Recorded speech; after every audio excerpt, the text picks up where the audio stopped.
MP में विधानसभा चुनाव की हलचल तेज है। ऐसे में मनावर विधानसभा में भी कांग्रेस प्रत्याशी डॉक्टर हीरालाल अलावा लगातार जनसंपर्क में जुटे हुए हैं, जहां जनता के बीच पहुंचकर जनता का आशीर्वाद लेते हुए वे नजर आ रहे हैं। वहीं एमपी न्यूज के साथ एक्सक्लूसिव बातचीत में अलावा ने एक बार फिर मनावर विधानसभा से ऐतिहासिक जीत का दावा ठोका है। देखिए ये रिपोर्ट। मनावर में खड़े हैं। मध्य प्रदेश में आगामी चुनाव की हलचलें तेज हो चुकी है।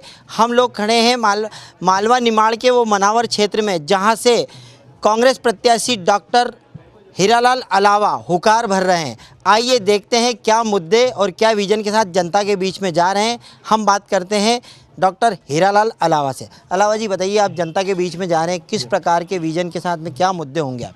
देखिए, हमारा जो विज़न है मनावर को विकास की नई रफ्तार देना, यहाँ पर युवाओं को रोज़गार दिलवाना, मनावर को ज़िला बनवाना, मनावर में मेडिकल कॉलेज लाना और उमरबंद क्षेत्र जो सूखाग्रस्त क्षेत्र पिछले 70 सालों से यहाँ पर जो पड़ा हुआ है, यहाँ पर नर्मदा नदी से पानी लाना नहर के माध्यम से, और सिंचाई के लिए भी यहाँ पर किसानों के लिए चौथे चरण के नहर एक्सटेंशन कराना, ये हमारा मुद्दा है। और यहाँ पर मेरी कोशिश रहेगी कि मनावर में अगर मनावर की जनता आशीर्वाद देती है तो यहाँ पर बाईपास बने, मेडिकल कॉलेज आए, इंजीनियरिंग कॉलेज आए, यहाँ पे प्रोफेशनल कॉलेज और भी प्रोफेशनल कॉलेज हम लेके आएंगे और मनावर को एजुकेशन का एक हब बनाना चाहते हैं हम। हमारे आदिवासी बच्चों को इंदौर, भोपाल जैसे बड़े बड़े शहरों में पढ़ाई के लिए जाने की बजाय उनको ऐसी फैसिलिटी हम यहीं पे दिलवाएं, यहाँ भी एक अच्छा मेडिकल कॉलेज के साथ यहाँ पर अच्छे कैंपस बनवाएं और मनावर को विकास की रफ्तार में आगे बढ़ाएं, ये मेरा सपना है। वर्तमान की स्थिति में बात की जाए तो वर्तमान में कौन से ऐसे विकास होना थे जो नहीं हुए आपकी नज़र में?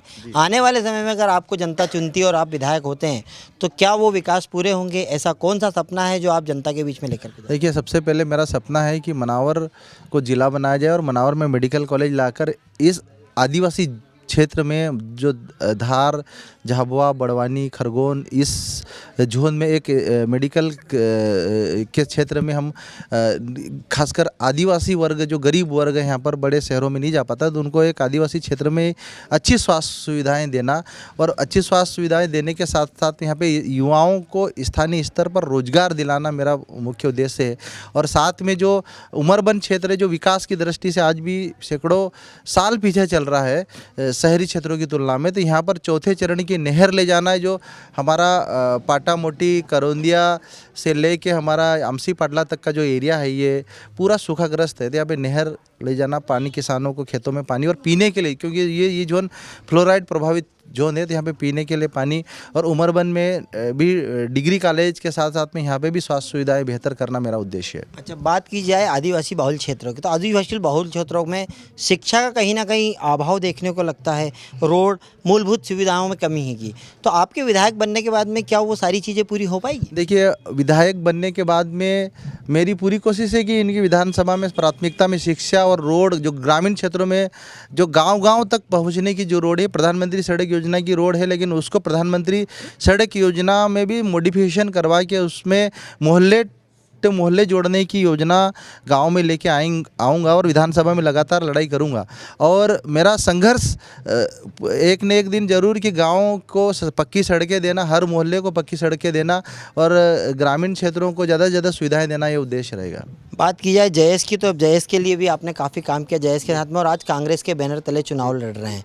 क्या लगता है भारतीय जनता पार्टी कितनी बड़ी चुनौती होगी हीरालाल अलावा के लिए? देखिए, यहाँ पे भारतीय जनता पार्टी हीरालाल अलावा के लिए कोई बड़ी चुनौती नहीं है और इस बार हम पिछली बार की तुलना में और भी ज़्यादा मतों से विजय हासिल करेंगे।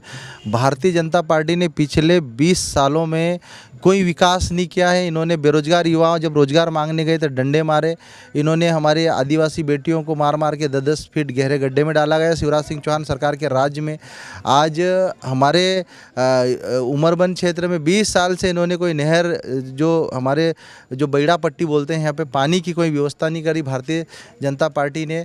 और सबसे बड़ी बात तो ये है कि भारतीय जनता पार्टी के राज में कर्मचारी वर्ग से लेकर बेरोजगार युवा, आंगनवाड़ी कार्यकर्ता, आंगनवाड़ी सहायिकाएँ, सब कुछ परेशान है। तो निश्चित ही भारतीय जनता पार्टी की कथनी और करनी में बहुत अंतर रहे। भारतीय जनता पार्टी के नेताओं ने सिर्फ भाषणबाजी करके जनता को 18-19 साल तक गुमराह करके रखा है, लेकिन इस बार जनता इनको करारा जवाब देगी। ठीक है, बात की है जयस की, तो जयस में भी आजकल कुछ धड़े हो चुके हैं, कुछ आपकी पार्टी के साथ तो कुछ सामने वाले बड़े। कितनी बड़ी चुनौती मानते हैं और जयस कितना समर्थित है आप? देखिए, जयस का कोई धड़ा नहीं है। जयस के धड़े की जो अफवाहें भारतीय जनता पार्टी के द्वारा फैलाई जा रही, जयस के नाम पर अगर कोई उम्मीदवार उतारे जा रहे हैं तो ये भारतीय जनता पार्टी के माध्यम से उनको कहीं ना कहीं डायरेक्ट इनडायरेक्ट सहयोग किया जा रहा है।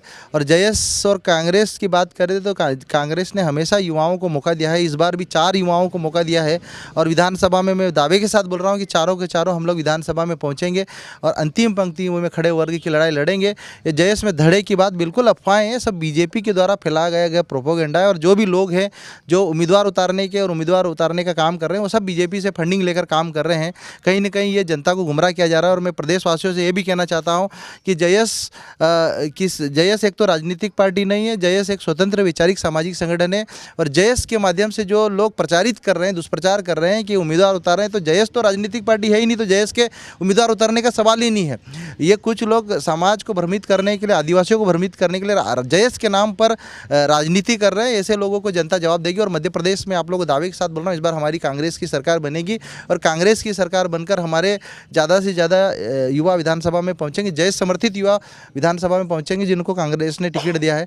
और मैं पूरी कोशिश करूँगा कि विधानसभा में पहुँचकर जो वादे हमने जनता से किए उनको पूरा करेंगे।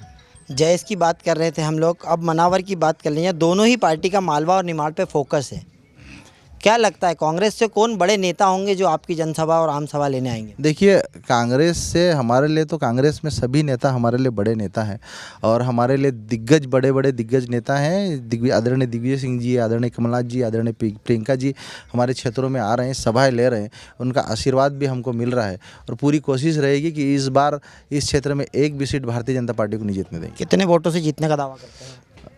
मैं बोल रहा हूँ, पिछले बार 40,000 से जीता हूँ, तो इस बार 20,000 से ज़्यादा की लीड और रहेगी, मतलब 60,000 से ऊपर से जीतूंगा। ठीक है, बहुत बहुत धन्यवाद। तो ये थे हमारे साथ में डॉक्टर हीरालाल अलावा, जो कि मनावर से कांग्रेस के प्रत्याशी है। देखने वाली बात होगी ये डॉक्टर है किस तरीके से सर्जरी करेंगे भारतीय जनता पार्टी के सामने वाले विपक्ष उम्मीदवार की और मनावर की।